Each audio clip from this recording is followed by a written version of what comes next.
أعوذ بالله من الشيطان اللعين الرجيم بسم الله الرحمن الرحيم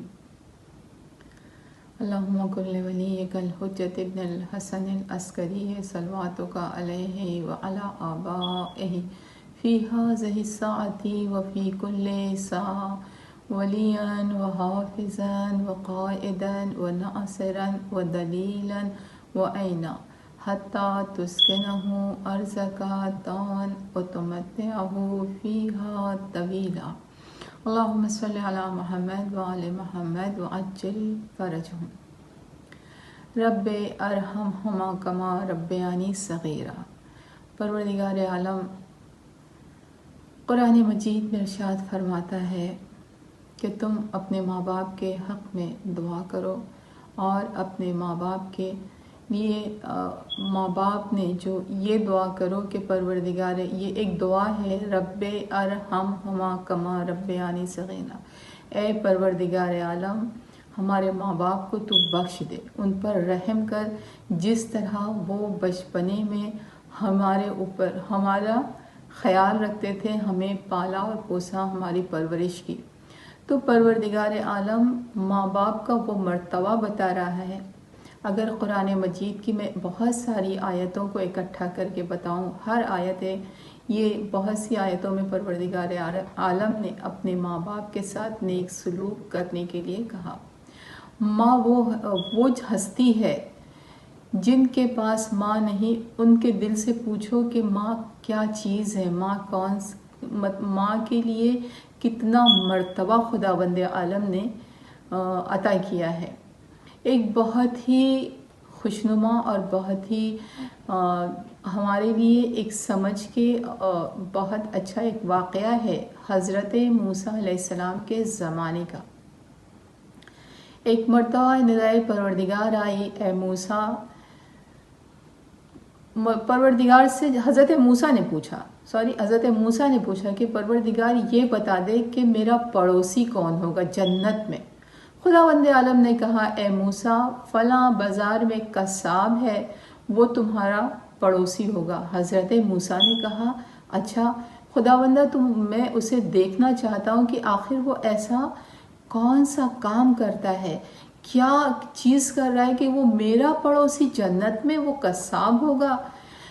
حضرت موسیٰ آئے اس قصاب کی دکان پر اور دیکھا، اس سے اجازت لی، اس کی دکان پہ بیٹھ گئے۔ دیکھا کہ وہ قصاب دن بھر اپنا جو بھی اس کا تھا بزنس جو بھی کر رہا تھا، گوشت بیچ رہا تھا اور ساری چیزیں۔ اس کے بعد اس نے ایک گوشت کا ٹکڑا لیا اور دکان کو بند کر کے اپنے گھر کی جانب جانے لگا۔ حضرت موسیٰ نے اس سے اجازت لی، کہا کہ کیا آج میں تمہارا مہمان ہو سکتا ہوں؟ اس شخص نے کہا، بے شک، آپ میرے ساتھ چلیں۔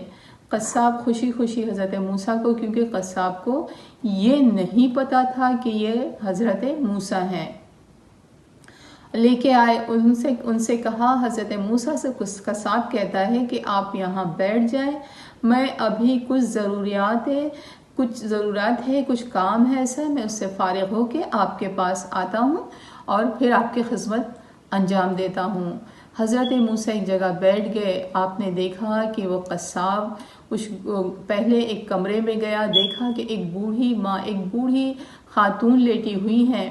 اس نے اس کو صاف کیا، سب کچھ ان کا منہ ہاتھ دھلایا، ان کے بستر کو صاف کیا، اس نے انہیں اچھے سکون سے لٹا کے آ کے ان کے لیے کھانا درست کیا، کھانا بنایا۔ اس کے بعد وہ کھانا لے کے آ کے اس بوڑھی ماں کو بیٹھ کے آرام سے وہ کھانا کھلاتا گیا، کھانا کھلایا، سب کچھ ہو گیا، اسے صاف کر کے اسے سلا دیا۔ سلانے سے پہلے اس بوڑھی ماں کے لب ہلے۔ اس نے کان لگا کے جب سنا تو وہ ماں کہہ رہی تھی، خداوند عالم تجھے حضرت موسیٰ علیہ السلام کا جنت میں پڑوسی قرار دے۔ اس نے یہ مسکرایا سن کے، اور مسکرا کے جب باہر آیا تو حضرت موسیٰ علیہ السلام نے سبب پوچھا کہ تمہارے مسکرانے کا سبب کیا ہے؟